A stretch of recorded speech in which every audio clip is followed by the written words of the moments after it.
हमारे चैनल में आपका बहुत बहुत स्वागत है। सभी को मेरा नमस्कार, राधे राधे। तो आज हम शेयर करेंगे आपके साथ ऐसी सच्ची घटना जिसे सुनकर आपको भी लगेगा भक्ति हो तो ऐसी हो। तो आइए शुरू करते हैं। बंगाल के बाखरगंज ज़िले में एक बच्चा पैदा हुआ जिसका नाम था वलभूषण। बच्चा आगे चलकर पढ़ने में इतना होशियार था, इतना अव्वल था। सभी कहते थे कि ये डॉक्टर बनेगा, इंजीनियर बनेगा, कोई कहता नहीं ये वकील बनेगा। तो उनके बारे में तरह तरह की चर्चाएं करते थे, लेकिन किसी को नहीं पता था कि ये लड़का 22 साल की उम्र में घर छोड़कर राधा कृष्ण की भक्ति करेगा। अब 22 साल के वो हुए। 22 साल में उन्होंने अपना घर छोड़ दिया, वृंदावन आ गए और ठाकुर जी की सेवा करने लगे।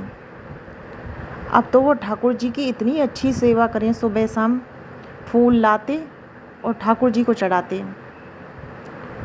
कुछ दिन बाद उन पर पैसे भी नहीं रहे तो वो फूल चुराने लगे। अब वो फूल चुरा कर लाते और बिहारी जी की सेवा करते। कभी कभी तो फूल चुराने की वजह से उनमें मार भी पड़ी, डांट भी खाई, एक बार तो हवालात भी पहुंच गए। लेकिन फिर भी वह फूल चुराकर अपने बिहारी जी को रोज़ चढ़ाते थे। अब उन्हें बिहारी जी की सेवा में रहने का मन नहीं रहा, क्योंकि वो कहते कि मैं नंदगांव जाऊंगा, वहाँ तो नंदलाला का घर है, वहाँ तो नंदलाला ज़रूर आता होगा। यहाँ मैं इतने टाइम से सेवा कर रहा हूँ, नंदलाला आता ही नहीं है। तो वो बिहारी जी से वृंदावन से नंदलाला के पास नंदगांव पहुँच गए। अब नंदगांव में भी ऐसी सेवा करने लगे, फूल तोड़कर लाते और अपने नंदलाला की सेवा करते। अब तो वो फूल इतना चुराते कि उनको फूल बाबा के नाम से सब जानने लगे कि एक फूल बाबा हैं जो ठाकुर जी के लिए फूल चुरा कर लाते हैं।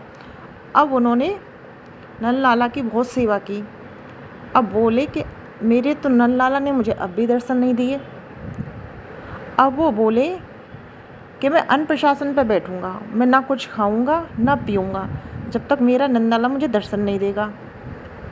अब उन्होंने खाना छोड़ दिया, पानी भी छोड़ दिया, सब कुछ छोड़ के बैठ गए। जिद करने लग गए कि अब तो मैं कृष्ण से जब तक मिल नहीं लूँगा तब तक मैं कुछ नहीं खाऊंगा। रात को वो सो गए। तब कान्हा जी फूल बाबा के सपने में आए। फूल बाबा के सपने में आए और बोले, जिद से तो मैं किसी को नहीं मिलता, अगर मुझे पाना ही है तो प्रेम से पा सकते हो, जिद अच्छी नहीं होती। अगर मुझे पाना ही चाहते हो तो पहले मेरा प्रेम पाओ, उत्तर की दिशा में तुम जाओ। अब फूल बाबा सुबह जगे, हड़बड़ा गए और बोले, अरे मेरे नंदलाला ने सपने में मुझे दर्शन दिए और मुझसे कहा मुझे प्रेम से पाओगे, उत्तर की दिशा में जाओ। अब बाबा बोले, उत्तर की दिशा में क्या है? उन्होंने देखा तो उत्तर की दिशा में बरसाना था। फिर फूल बाबा सोचने लगे कि मेरे नंदलाला का प्यार तो राधा रानी है, तो इसका मतलब ठाकुर जी चाहते हैं कि मैं राधा रानी के महल में बरसाने जाके उनकी सेवा करूं। अब बाबा भूखे प्यासे थे। अब बाबा चलते चलते बरसाने पहुँचे। अब वो बरसाने में मंदिर में भी नहीं पहुँच पाए, बाहर ही उन्हें प्रसाद मिल गया राधा रानी का। फूल बाबा को लगा जैसे खुद राधा रानी ने आकर उनका स्वागत किया हो, और फूल बाबा ने उनकी कृपा समझ के, उनका आदेश समझ के कि ये मेरे प्रभु का प्यार है, प्रसाद ग्रहण कर लिया। अब फूल बाबा मंदिर में भजन कीर्तन, राधे राधे राधे राधे, हर समय राधे ही राधे करने लगे। राधा रानी की बहुत सेवा की, बहुत सेवा की। सेवा करते, अब उनको जब भी भूख लगती, पता नहीं राधा रानी कहाँ से उनके भोजन का इंतजाम कर देती, क्योंकि वो तो भजन करते थे, कुछ भी नहीं करते थे। साक्षात राधा रानी उन्हें खाना देने आती थी। जब भी भूखे होते तभी उनके पास कहीं ना कहीं से खाना आ जाता। ऐसे ही सेवा करते रहे बरसाने में। कुछ दिन बाद हुआ ये, बरसाने में सेवा करते करते बोले, नहीं मुझे कन्हैया के पास जाना है, मुझे कन्हैया की याद आ रही है। मुझे अपने कन्हैया के पास जाना है। अब राधा रानी से कहने लगे कि मुझे कन्हैया की याद आ रही है, मैं वृंदावन जा रहा हूँ। अब वो वृंदावन आ गई। वृंदावन में तो उन्हें सब जानते थे फूल बाबा के नाम से। अब उन्होंने सोचा कि मेरा कन्हैया मुझे कहाँ मिलेगा। तब उन्होंने वृंदावन में सबके मुंह से सुना कि एक मंदिर है निधिवन, जहाँ राधा कृष्णा रास करने आते हैं रोज। अब वो निधिवन चले गए। निधिवन में उन्होंने सोनी सेवा ली। उन्हें सोनी सेवा मिल गई। सोनी सेवा मतलब रोज़ सुबह झाड़ू लगाना मंदिर में। क्यों फिर कहते झाड़ू लगाते एक एक पत्थर को, एक एक कंकड़ी, एक एक चीज़ सब उठा देते कि मेरे राधा कृष्ण रात को रास करने आते हैं, अगर मैं ठीक से साफ़ नहीं करूँगा तो उनके पैर में लग जाएगी। इसलिए अपना काम बड़ी ईमानदारी के साथ मन लगा के करते। और रात में कृष्ण जी राधा रानी गोपियों के साथ रास रचाने आते। अब बाबा को बस एक ही उम्मीद थी कि बस मुझे राधा कृष्ण के दर्शन हो जाएं। एक बार रात में कान्हा जी राधा रानी के साथ और अपनी गोपियों के साथ नृत्य कर रहे थे, क्योंकि रात में वो रास करने आते हैं निधिवन में। तभी राधा रानी की पायल का घुंघरू निकल गया। अब राधा रानी बोली कि मेरी पायल में से घुंघरू निकल गया। गोपियाँ और साक्षात कृष्ण जी ढूंढने लगे। जब सब मिलकर ढूंढने लगे तो फिर से घुंघरुओं को पिरोया तो पता चला कि ये घुंघरू कम है। अब राधा रानी, गोपियों ने, कृष्ण ने, सब ने ढूंढा, नहीं मिला। अब वो वापस चले गए।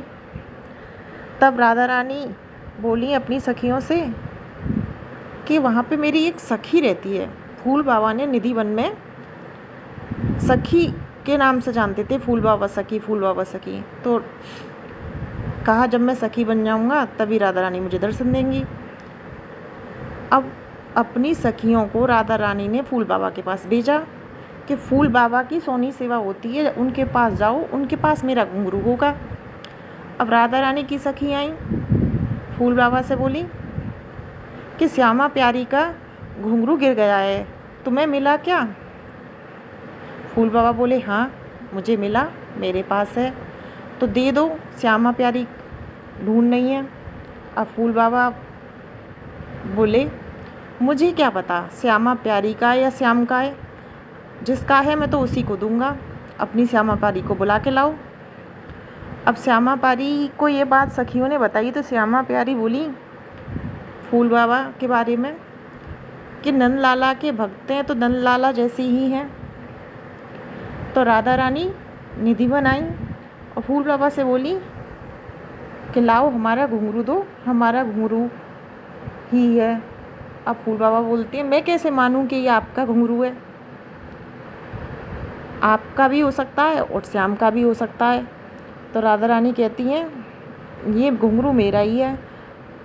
तो राधा रानी अपने चरण दिखाती हैं और कहती हैं देखो ये घुंघरू इसमें से टूट गया था। तब फूल बाबा कहती हैं कि ठीक है टूट गया था तो ये भी तो हो सकता है कि श्याम का भी टूट गया हो, तो अपने श्याम को बुलाओ। राधा रानी समझ गई। अब राधा रानी ने श्याम को बुलाया और फूल बाबा समझ गए कि ये मेरे राधा कृष्ण हैं। अब फूल बाबा को दोनों के पैरों के चरण दर्शन करने थे। अब फूल बाबा बोले कि आप दोनों अपने पैर दिखाओ तब मैं देखूंगा ये किसका घुंघरू है। तब हमारी राधा रानी और कृष्ण जी ने अपने पैर दिखाई। अब फूल बाबा को राधा रानी और कृष्ण भगवान के पैरों के दर्शन हो गए। आंखों से आंसू बह रहा था। साक्षात राधा रानी और कृष्ण जी ने फूल बाबा को दर्शन दे दिए थे। आप निधिवन वृंदावन कभी जाइए, फूल बाबा के बारे में पता करिए, सब कहते हैं कि साक्षात दर्शन हुए थे उनको। अब फूल बाबा ने वहीं अपने प्राण त्याग दिए। दोनों के दर्शन करने के बाद वहीं पे वो विलीन हो गए। तो यह थी आज की भक्ति भाव की सच्ची घटना। आपको हमारी घटना आज की अच्छी लगी हो तो हमारे चैनल को सब्सक्राइब करें, वीडियो को लाइक शेयर अवश्य करें। राधे राधे।